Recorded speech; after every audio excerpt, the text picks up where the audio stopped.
Yan Shi is a Chinese actor. He was born on February 17, 1996 in Weifang, China. He made his acting debut in the 2016 television drama Stardom.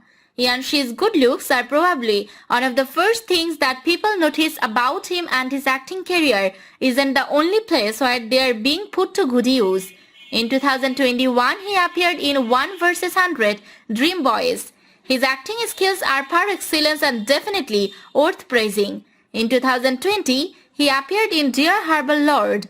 He is definitely destined to be a popular actor in the near future. In 2018, he worked on projects like About His Love and Fire's Breaks Affair Season 1. In 2017, he appeared in A Stairway to Stardom. Yan Shi's versatility and experimentation have placed her among the top television personalities of today.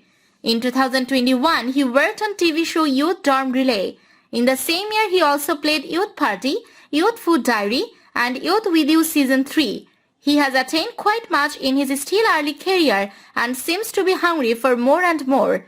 In 2020, he worked on TV show Supernova Game Season 3. Yan Shi has made his mark in the China entertainment industry and has a bright future ahead of him.